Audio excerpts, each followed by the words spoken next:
નમસ્કાર દર્શક મિત્રો, આપ નિહાળી રહ્યા છો તાપી મિત્ર ન્યૂઝ ચેનલ। તો હવે નિહાળીએ સમાચાર વિગતવાર। ભાવનગર જિલ્લાના તળાજા તાલુકાના દિહોરથી રાજપરા રોડ પર મારામારીની ઘટના સામે આવી છે। રસ્તા પર ખુલ્લેઆમ મારામારી કરી એક વ્યક્તિને માર મારતા હોવાનો વિડીયો સોશિયલ મીડિયામાં વાયરલ થઈ રહ્યો છે।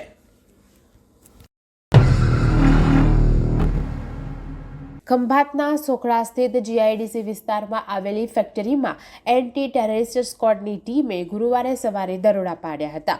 સ્ક્વોડના 60થી વધુ અધિકારીએ સર્ચ ઓપરેશન હાથ ધરીને રૂપિયા 100 કરોડથી વધુનો નશાયુક્ત પાવડર કબજે કર્યો હતો। એટીએસની ટીમ ફેક્ટરીના સંચાલક સહિત કુલ 6 લોકોની ધરપકડ કરી છે। હાલ તેમની પૂછપરછ ચાલી રહી છે। સમગ્ર મામલે એટીએસ તપાસમાં વધુ ખુલાસા થવાની સંભાવના છે। મોરબીની પંચવટી સોસાયટી 2માં છેલ્લા 10 દિવસથી પાણી ન મળતા ચેતનભાઈ ભીલાએ પોતાના ઘરના પાણીના ટાંકામાં બેસીને અનશન શરૂ કર્યું હતું। આ અગાઉ તેમણે તારીખ 13 અને 20ના રોજ પાણીની સમસ્યા અંગે રજૂઆત કરી હતી, પરંતુ કોઈ નિરાકરણ ન આવતા બુધવાર સવારથી તેઓ અનશન પર ઉતર્યા હતા। ગુરુવારે સોસાયટીની મહિલાઓ સહિત રહીશો મહાનગરપાલિકા કચેરીએ પહોંચ્યા હતા। અધિકારીઓની ગેરહાજરીમાં તેમણે પાણી આપોના સૂત્રોચ્ચાર અને રામધૂન બોલાવી હતી। 24 કલાકથી અનશન પર બેઠેલા ચેતનભાઈના સમર્થનમાં લોકોએ કાયમી ઉકેલની લેખિત ખાતરીની માંગ કરી હતી। ડેપ્યુટી કમિશનર કુલદીપસિંહ વાળાએ તાત્કાલિક સિટી એન્જિનિયરને સ્થળ પર મોકલ્યા હતા। સાંજે મોરબીના ધારાસભ્ય કાંતિભાઈ અમૃત્યા ચેતનભાઈના ઘરે પહોંચ્યા હતા અને પાણીનો પ્રશ્ન ઉકેલવાની ખાતરી આપી હતી। ત્યારબાદ તેમણે સાથે રાખીને મહાનગરપાલિકાની કચેરી લઈ ગયા હતા, જ્યાં ધારાસભ્ય અને કમિશનરે તેમના પારણા કરાવ્યા હતા।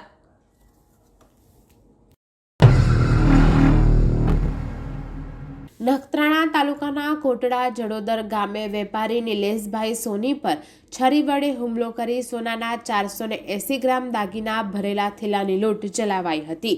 30.72 લાખની ચકચારી લૂંટમાં સંડોવાયેલા ત્રિપુટી પૈકી 2 આરોપીને એસઓજીએ ઝડપી લીધા હતા। આ ગુનાના મુખ્ય આરોપીને ભુજ એલસીબીએ ઝડપી લઈને 19 લાખના દાગીના રિકવર કર્યા છે। લોરિયા ચેકપોસ્ટ પાસેથી આ ગુનાના સાગરીત એવા દેઢિયા જૂણા ગામના નાલે મીઠા શકુર સમા અને મુસ્તાક પંચાણ મલુક સમાને ઝડપી ગુનામાં વપરાયેલી સ્વિફ્ટ કાર કબજે કરવા સાથે 139.470 ગ્રામ દાગીના, જેની કિંમત રૂપિયા 8 લાખનો મુદ્દામાલ કબજે કરવામાં આવ્યો હતો। મુખ્ય આરોપી તરીકે અબડાસાના માદક સિદ્ધક હિંગોરજાનું નામ ખુલ્યું હતું। આરોપીઓને પકડી પાડવા માટે એલસીબીની ટીમ પ્રયત્નશીલ હતી અને તેવામાં સચોટ બાતમી મળી હતી કે મુખ્ય આરોપી ભુજ ખાવડા હાઈવે પર સીમમાં છુપાતો ફરે છે।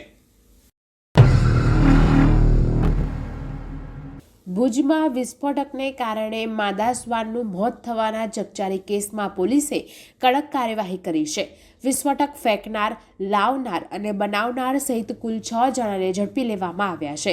આ કેસમાં જાહેરમાં વિસ્ફોટક ફેંકી બેદરકારી દાખવવા સંદર્ભે ભુજના સલીમ ઉર્ફે ભોલુ આમદ કુંભાર અને અઝીઝ હાજી મણિયારા સામે પશુ ક્રૂરતા અધિનિયમની કલમ તળે ફરિયાદ નોંધવામાં આવી હતી અને તેઓની ધરપકડ કરી લેવાઈ હતી। સીસીટીવી ચેક કરતા બજાર વિસ્તારમાં મોપેડ લઈને જતી ત્રિપુટી પૈકી એક યુવકના જેકેટમાંથી વિસ્ફોટક તોડતા રસ્તામાં પડી ગયા હતા। પોલીસે તપાસ કરી દિનેશ ધુલા પટની, છગન વીરચંદ પટની, સંજય મોહન દાતણિયા અને અનિલ રતિલાલ દાતણિયાની ધરપકડ કરી છે।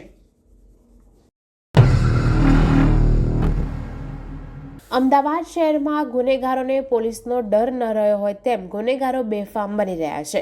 શહેરના લાલ દરવાજા જેવા ભરચક વિસ્તારમાં ગૌરક્ષક મનોજ બારિયા પર કસાઈઓએ જાહેરમાં હુમલો કર્યો હતો।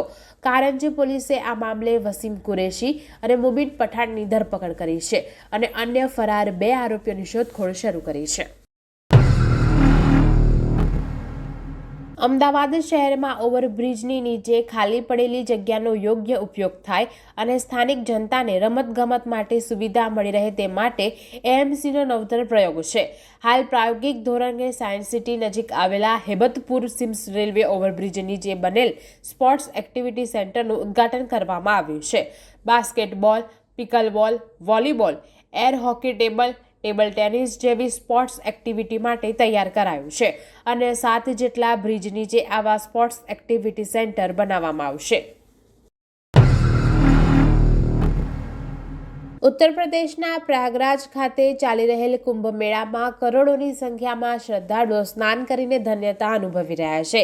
પ્રયાગરાજના કુંભ મેળામાં ગુજરાતીઓ આસ્થાની ડૂબકી લગાવવા માટે રાજ્ય માર્ગ વાહન વિભાગ તેમજ પ્રવાસન વિભાગ દ્વારા શ્રદ્ધાળુઓ માટે નવી વોલ્વો બસ દોડાવવાનું નક્કી કરવામાં આવ્યું છે.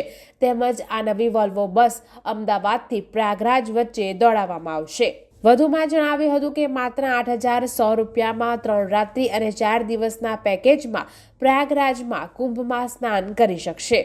તારીખ 27 જાન્યુઆરીથી મુખ્યમંત્રી દ્વારા તેની શરૂઆત કરાવવામાં આવશે. તેમજ પ્રયાગરાજમાં શ્રદ્ધાળુઓ એક રાત્રિ રોકાણ કરી શકશે. તેમજ રહેવાની વ્યવસ્થા તબક્કાવાર વધતા બસની સંખ્યામાં વધારવામાં આવશે.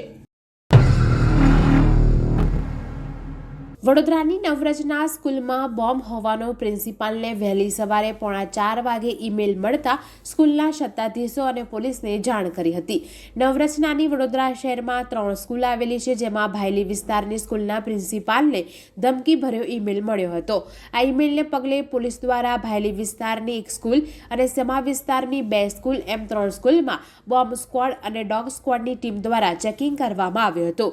સાથે જ બસ સહિતના વાહનો અને આસપાસના વિસ્તારમાં પણ તપાસ કરવામાં આવી હતી, જેમાં સમા વિસ્તારમાં આવેલી નવરચના સ્કૂલ અને નવરચના વિદ્યાની વિદ્યાલયમાં પોલીસને તપાસ દરમિયાન કાંઈ મળ્યું નથી.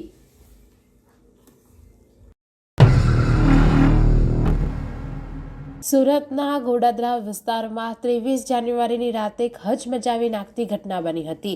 શ્રી સાઈ ક્લિનિક ચલાવતા ડોક્ટર શામજી બલદાણિયા પર એક વ્યક્તિ દ્વારા એસિડ એટેક કરવામાં આવ્યો હતો. ગુરુવારે રાત્રે 8:30 વાગ્યાની આસપાસ એક વ્યક્તિ કેરબો લઈને ડોક્ટરની ક્લિનિકમાં ઘૂસ્યો હતો અને સલ્ફ્યુરિક એસિડ વડે ડોક્ટર પર હુમલો કર્યો હતો.